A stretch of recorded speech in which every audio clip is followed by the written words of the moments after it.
राधे राधे। इस बार अक्षय तृतीया का त्यौहार 19 अप्रैल को मनाया जाएगा। लेकिन अक्षय तृतीया किस शुभ अवसर पर मनाते हैं, क्यों मनाया जाता है, अक्षय तृतीया इतना खास क्यों है?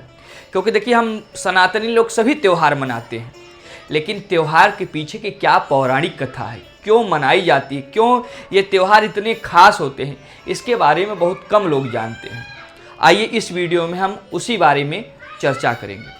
हम 4 पॉइंट लेंगे और चारों से समझेंगे कि अक्षय तृतीया मनाते क्यों हैं, क्यों अक्षय तृतीया के दिन कोई भी कार्य करना बहुत शुभ माना जाता है। पहले तो समझिए कि अक्षय का अर्थ क्या होता है। ना क्षय इति अक्षय, अर्थात जिसका कभी कोई क्षय ना हो सके, जिसका कभी कोई नाश ना हो सके, जिसका कोई खात्मा ना हो सके, उसी को बोलते हैं अक्षय। और ये तृतीया के दिन पड़ता है, तृतीया तिथि के दिन पड़ता है, इसलिए अक्षय तृतीया के नाम से जाना जाता है। इस बार 19 अप्रैल को ये अक्षय तृतीया का त्यौहार मनाया जाएगा। ऐसी मान्यता है कि अक्षय तृतीया के दिन ही सतयुग, हमारे 4 युग होते हैं ना, तो सतयुग समाप्त होकर त्रेता युग का आगमन हुआ था। दूसरी चर्चा आती है, इसी दिन जो है हम भगवान श्री परशुराम जी के जन्मोत्सव को मनाते हैं, उनकी जयंती को मनाते हैं।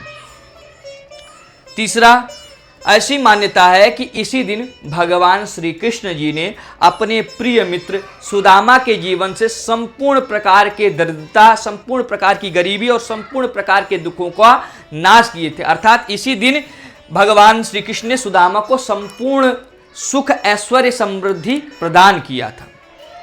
चौथा पॉइंट देखिएगा, समझिएगा।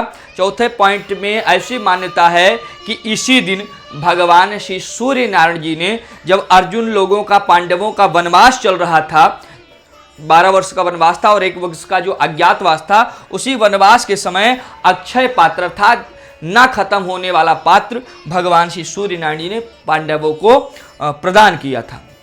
इसीलिए ये अक्षय तृतीया का दिन बहुत खास माना जाता है। अक्षय तृतीया का दिन अपने आप में ही एक बहुत बढ़िया मुहूर्त है।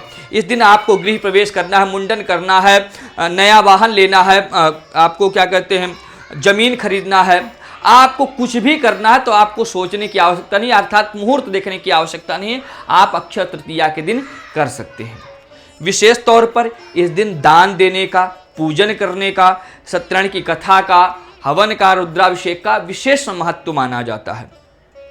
क्योंकि इस दिन यदि आप कुछ भी दान करते हैं, कोई भी पूजन करते हैं, भगवान का भजन करते हैं, कुछ नहीं कर सकते हैं तो कम से कम भगवान के नाम का जाप ही करिए। क्योंकि ये जो जाप है ना, कभी जाप का जो फल है ना, ये कभी खत्म होने वाला नहीं। आपको इस लोक में भी इस जाप का फल मिलेगा और मरणोपरांत उस लोक में भी जाप का फल मिलेगा।